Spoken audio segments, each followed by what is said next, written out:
fourth, and the Grizzlies fail to move up. I think sometimes you got to give credit where credit.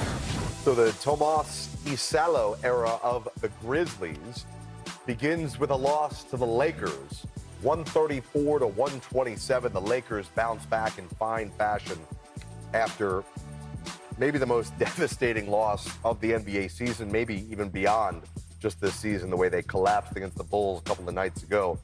Bring you inside of Studio B here. This is Game Time presented by Kia. We watched the Celtics win their 8th game in a row. We'll talk more about that in a moment. But as we bring in the Hall of Famer Isaiah Thomas, Sean Powell from NBA.com, I'm Jared Greenberg. Just want to touch on, Isaiah, what you think the mentality is and what it feels like inside that Laker postgame locker room. You blew an 18-point lead the other night to the Bulls in horrific fashion. You're up by 20 against the Grizzlies, who have a lot going on, distracting them. And the Lakers blow that lead. To have the wherewithal to come back in that fourth quarter, have that massive 22-9 run and win the game, what does that show you about this team? Well, it just shows that they're still learning on the fly, right? They blew a game in Chicago where they had the lead, melted down the stretch in the end. And then tonight, they have the opportunity to melt again, but they regather themselves, learn from their mistakes the other night, and hold on to a victory. And you look at Austin Reeves, he was supposed to be the hero of that game in Chicago. Right. Because he had the, not the last second layup, but he went for the layup to put the Lakers up before Josh Giddey hit the half-court shot. He returns with a very strong game tonight. And I agree with Isaiah. I mean, the Lakers showed some resolve. It was a game they had to win because of the way they lost their last game. To put themselves right back on track. And again, if you look at the standings in the West, they don't want to be in that 4 or 5 slot because if they get to the second round, they'll see Oklahoma City. So the more games they win as we go on, and put a lot of pressure on Denver, put a lot of pressure on Houston just to rise up in the standings. Well, first and foremost, had they lost tonight, they would have fallen a spot. They would have flip-flopped with Memphis because they both entered with the same record. So now the Lakers maintain their spot in the 4th hole in the Western Conference, Isaiah, and they remain a full game in the loss column behind Denver for 3rd place.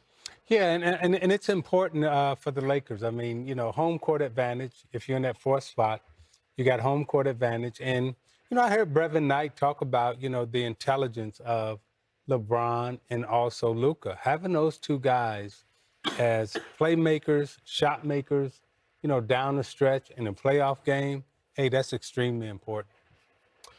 Well, let's go back out to FedEx Forum and hear from, as you mentioned, Austin Reeves, the man who led the Lakers with 31 points. Here he is chatting with Mike Trudell. Austin, JJ used the word devastation to describe the way that you lost the last game, but what did it take to bounce back like this against a team that was desperate to try and get a victory?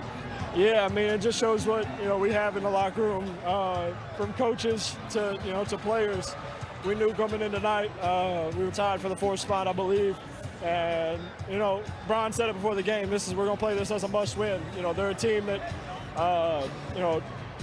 just fired their head coach. So we knew they was going to come out with a lot of energy, a lot of effort, to try to, I don't want to say turn things around. They're tied for 4th in the West, which is crazy. So, it's a really good team that's had success in the past year. So it's a good win.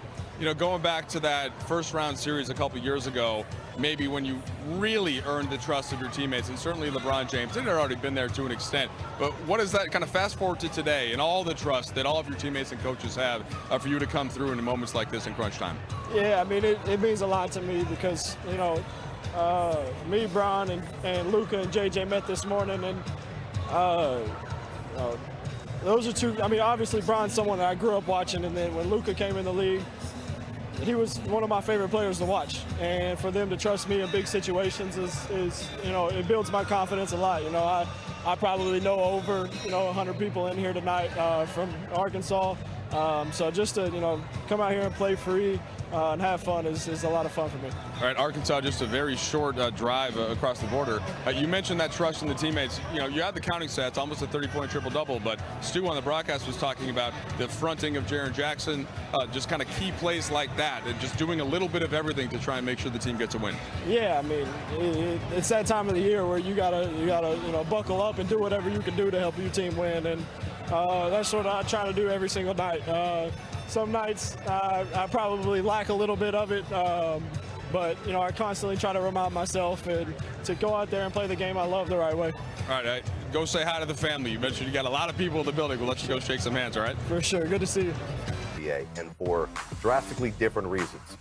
But on Friday, the latest Kia MVP ladder came out in NBA.com, and the man tasked with putting out that ladder each week is Sean Powell. And this week, he has SGA, Jokic, and Giannis 1, 2, and 3 on the list, with LeBron coming in at number 5 and Tatum at number 4. And look at the timing of this. We've got said author in studio to throw darts at. No, I'm kidding. Isaiah Thomas, Sean Powell, Jared Greenberg. Let's get into this. I think there are cases to be made for everybody. I don't envy you having this task every Friday at NBA.com to decide. Let's talk. What is it that has kept SGA the last couple of weeks atop the ladder? Well, his consistency at a high level. This is a guy who obviously leads the league in scoring. He plays both ends of the floor. He's among the leaders in steals. Probably going to finish among the top 2 guards, among guards in block shots.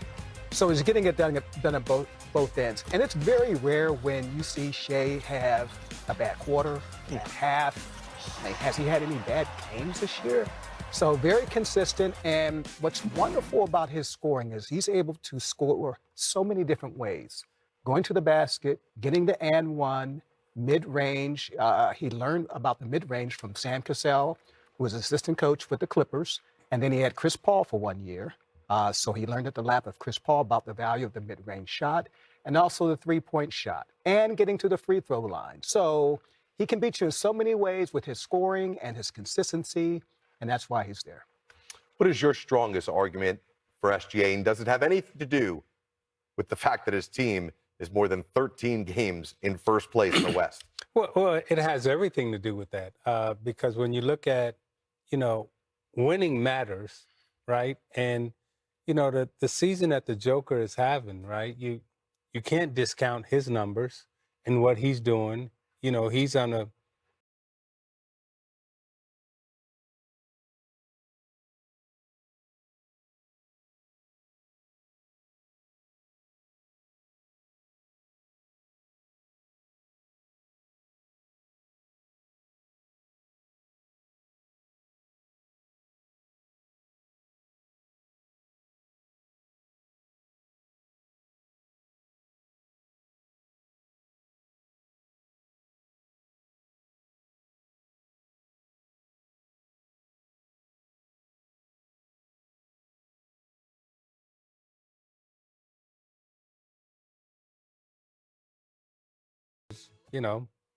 it's MVP worthy. Yeah. So you can't lose either way.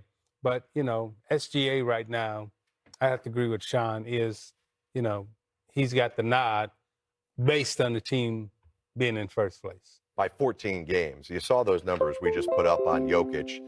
The difference when he is on the court versus off the court, they are virtually the best team in basketball, statistically, with him on the court, and one of the worst teams in basketball when he's not playing. So he has never had an all-star teammate. He's never had an all